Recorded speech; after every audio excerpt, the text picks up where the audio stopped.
Namo tassa bhagavato arahato samma sambuddhassa. Namo tassa bhagavato arahato samma sambuddhassa. Namo tassa bhagavato arahato samma sambuddhassa.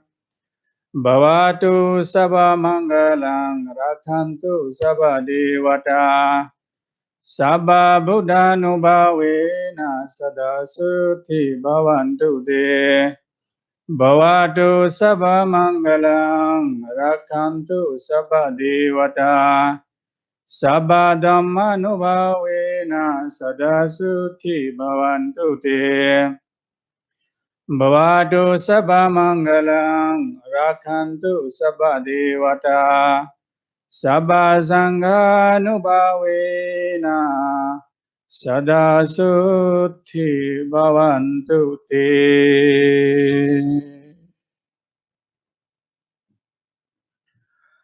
Most venerable members of Mahasangha, Sri Gurumurti ji, Dr. Arvind Gupta ji, Honorable Upasaka Mr. Chandrapema Ghamage ji, and our Upasaka Dhammendra Porage ji, members of media fraternity, distinguished guests, Upasakas and Upasikas. In fact, we have been having a series of events for last few days, and many of our friends, they have been traveling quite long journey continuously. I hope you are not so tired to attend this program today. And we are having this program today and tomorrow.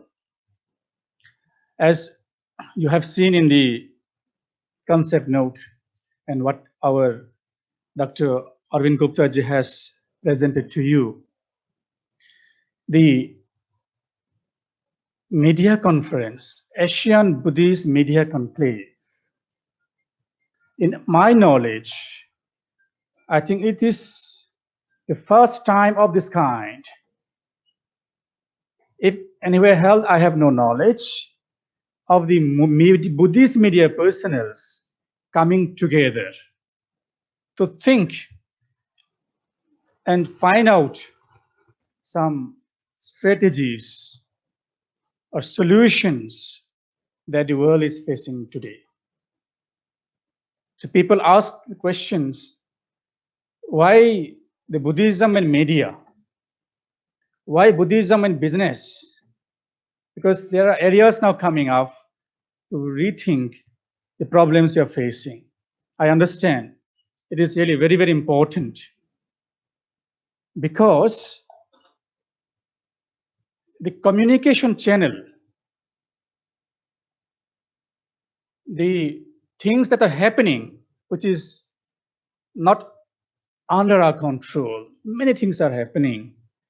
But the very important point is how we look at it, how we present the fact, how we really communicate the truth or untruth or fake truth to the world that shape the opinions of the world population, and that creates some impact, either positive or negative. So here we are discussing today in this conclave mindful communication for conflict avoidance and sustainable development.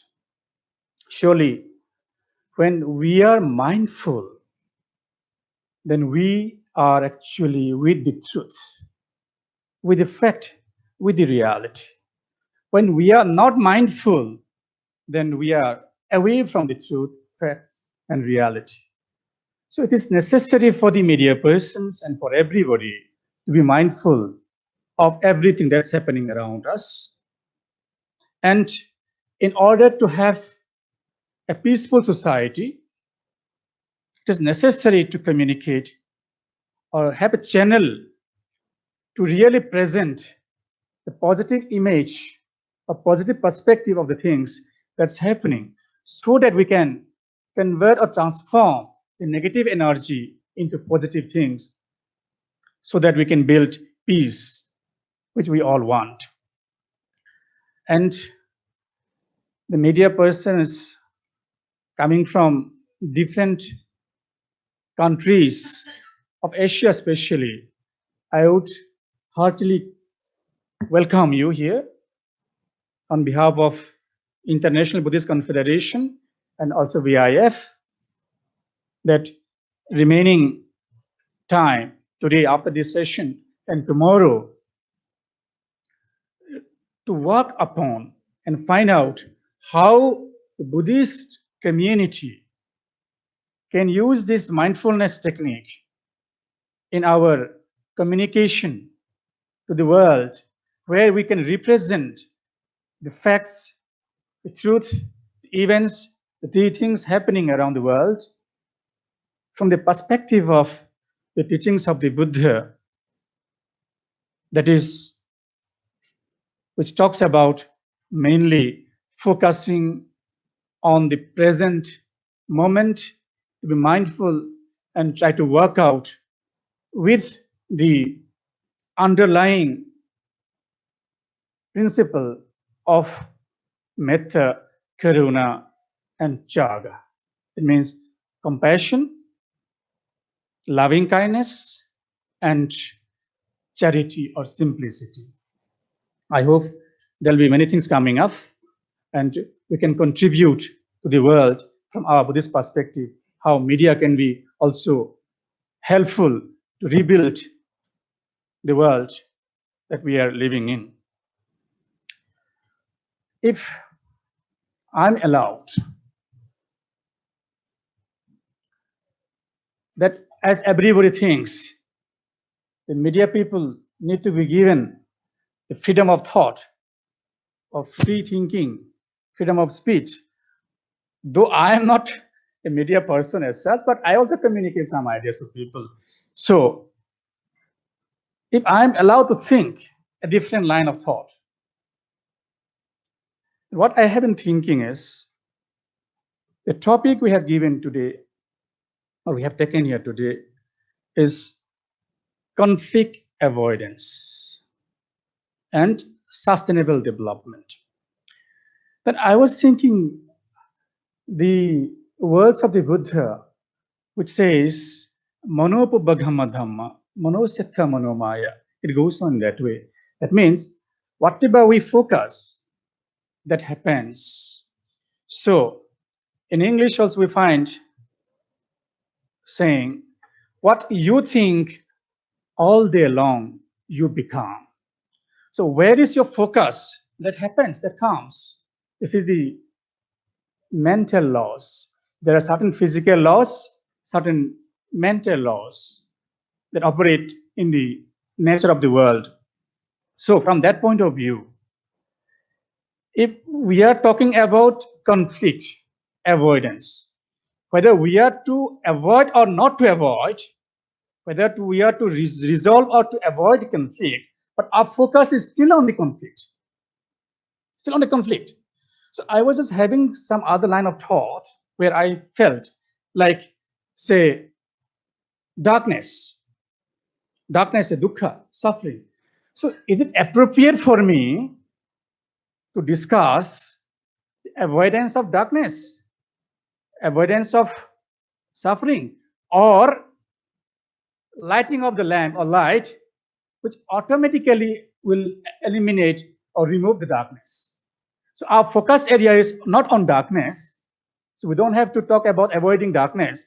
Once you light, darkness will disappear. It's natural. It's the truth. So when we build up peace and harmony, the suffering will disappear. So from that point of view, I was thinking, definitely this is also very important initiative. We'll be working on that.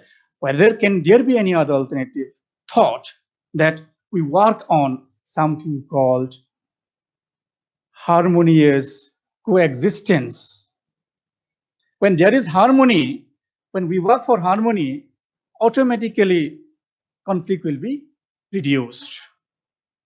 And that also this harmony, not only among the human beings, harmony, yes, coexistence means it will include all other species.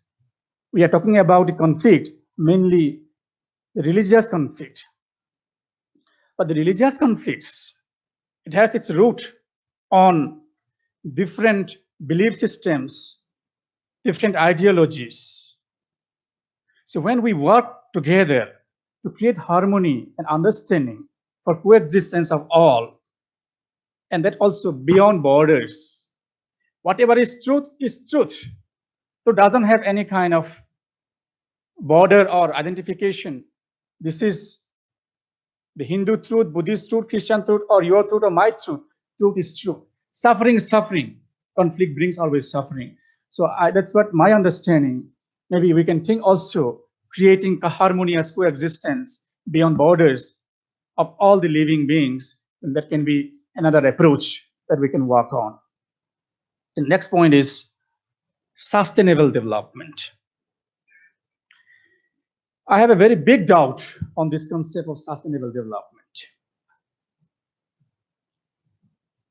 Are we really ready for this concept, sustainable development? This is my question. The sustainable development is for development, the very concept of development. When we talk about development, what comes to our mind, or to our mind? Naturally, it comes the picture of the material development, big buildings and high-speed widened roads, big malls, many cities. All these things are coming as the picture of development. Is it real development? Can this kind of development be sustained?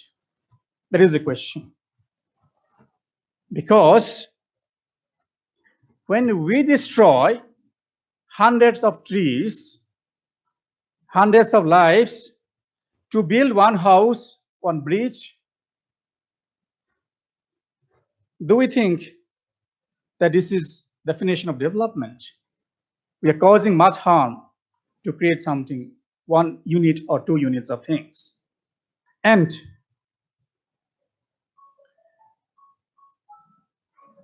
we create so many things. If human minds are not developed, and if human minds are full of all whatever is happening now, hatred, egoism, anger, and a sense of competing with others, fighting with others, if our minds are not developed, do you think this kind of development will last for long? Who knows tomorrow? There may be a very big kind of explosion that somebody might press the button and whole thing, all the building structures will be in the dust. Possible. So what I understand is if we are to have sustainable development, we have to focus not only on the material development or the physical development, but also, very importantly, the mind development of the minds of human beings, irrespective of your background, religion, or nationality, caste, and creed. And in order to have the development sustainable, what I understand, we have to also learn from nature, how nature lives, or how nature goes on. I was thinking a world where there is no human being. What would happen in that world? Actually, I don't have that writing. I just have composed some poem on that. I don't have it with me right now. No, what I understand is, if we look at the nature, the animals and the other living beings in the nature, they live naturally. They take only whatever is required from nature. They use it and be happy. Then look at us, what we are doing. We are not only exploiting the nature or using the nature to meet our need, but we are using, exploring exploiting nature to such an extent to store which are not required for us today. Storing up. So that is why it's necessary to have sustainable development. We have to learn from nature. That means what? We have to practice the Indian value. We have something called, of course, Indian values, human values only. Something called, in Buddha word Pali, it's called chaga. And it is in Sanskrit, I think it's called tyaga. Tyaga. That means we have to let go many things. We have to give up, abandon, renounce all the things we are possessing, keeping with us, which are not necessary, in fact. So are we ready for that? This is the question. So if we are to have sustainable development and build peace, so we can also have this conflict avoidance conferences and discussion. At the same time, I would propose have discussion and conferences on peace building, harmonious coexistence with all living beings, and work on this line, that how many of us are ready to practice the three concepts of tyaga. I mean, tyaga, renounce, not to amass so many things. Take only whatever is required for us, for our sustenance from the nature. And allow nature to go in its way, to rejuvenate. And metta, cultivate the mind, human mind, have certain things, either it is in Hinduism or in Christianity, in Buddhism, wherever it is. Our focus should be on the development of human mind now, so that we can remove the elements from the mind which are responsible for conflicts, which are responsible for violence, which are responsible for destruction. Let's try to reduce that. That means practicing of metta karuna, loving kindness and compassion. When our mind is full of this loving kindness, compassion, and if we are ready to live a life of chaga, simplicity, a simple life, and when we all join hands, work together, as we desire for peace, we all want peace. When we all work together for peace, I'm sure peace can be achieved. Otherwise not. Thank you so much.